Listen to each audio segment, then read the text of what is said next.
Hi කොහමද ඔයාලට සුබ සන්ධ්‍යාවක්.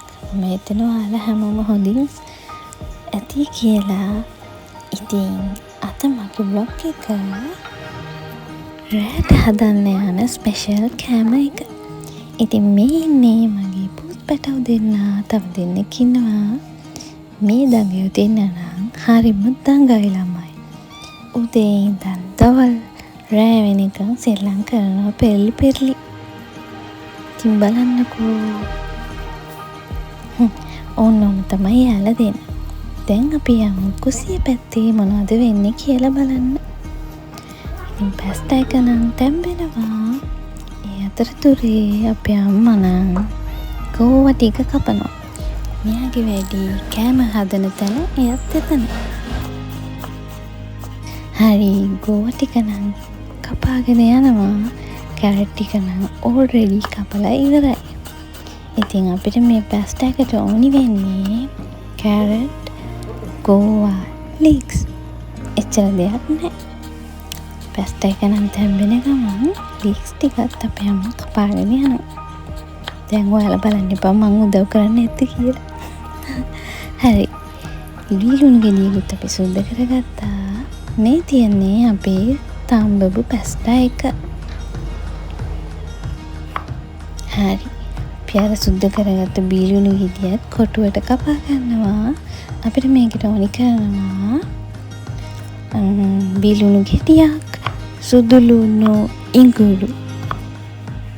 ඒ ටික තමයි ඕනි කරන්නේ. තව වේලිච්ච මිරිස් කෑල්ලක් ඕනි වෙනවා. ඉතින් මේ පූස් පැටියගේ වැඩේ නම් කෑම දෙනකන් ඔහොම තමයි එල්ලි ඉන්නවා. ඉතින් දැන් අපිට ඕනි කරන්නේ ඉඟුරු, සුදු ලුණු, තව අපිට ඕනි කරනවා චිකන් ඔයාලට අලුතෙන් අරගෙන ෆ්‍රයි කරලා ගන්න පුළුවන්. නැත්නම් ඔයාලා ගෙදර චිකන් කරියක් හදලා ඒක ඉතුරු වෙච්ච අරන් තියනවනේ. ඒ අරන් තියපු චිකන් කෑලි වලට කපලා ගත්තත් කමක් නැහැ. මොකද අද මම ගන්නේ එහෙම.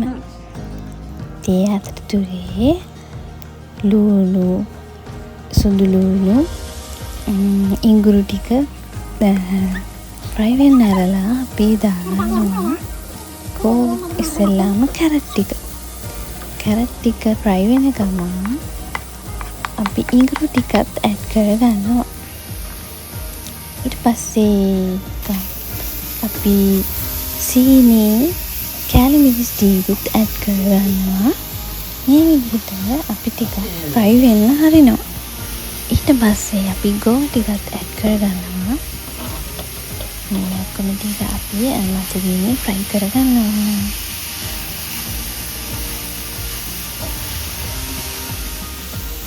ඊට පස්සේ අපි චිකන් ටිකත් මේකට ඇඩ් කරගන්නවා. ඒ ටිකත් හොඳට මික්ස් කරගන්න පොඩ්ඩක් ෆ්‍රයි වෙනකන්.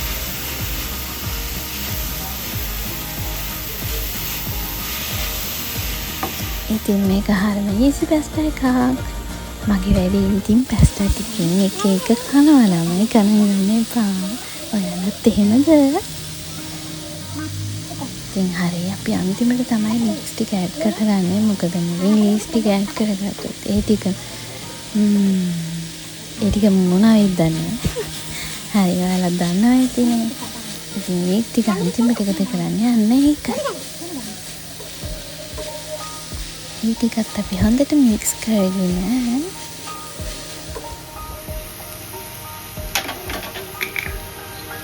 දැන් අපි ඒකට ගම්බිරිස් ටිකක් ඇඩ් කරගන්නවා. මතක ඇතුළුණු චුට්ටකුත් දාගන්න. මට ඒක කියන්න අමතක වුණා. ඊට පස්සේ අපි පැස්ටා ටික වෙනම භාජනයකට දාගෙන අපි හදපු අර කරි එක පැස්ටා එකට එකතු කරනවා. ඉතින් දැන් තියන්නේ හොඳට මික්ස් කරන්න.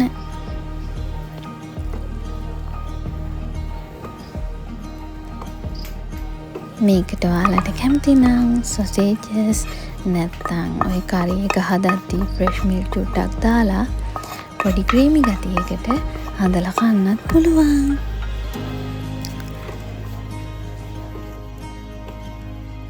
මේ ඉන්නේ අපේ ගෙදර බෝලි. ඔය ඉන්නේ ගෝල් පාට කෙනෙක්. එයා නම් කැම දෙනකම්ම හෙල්ලෙන්නෙම නැහැ. හරි මේ තියෙන්නේ අපේ ෆයිනල් පැස්ටා එක. මෙහෙම තමයි ලුක් එක තියෙන්නේ. දැන් ඉතින් මම බෙදාගෙන ඇවිල්ලා කන්නයි හදන්නේ. හරිම රසයි. ඉතින් මගේ vlog එකේ බලන් ඉඳපු ඔයාලා හැමෝටම thank you. ඉතින් මගේ වීඩියෝස් හොඳයි නම් subscribe කරන්නත් අමතක කරන්න එපා.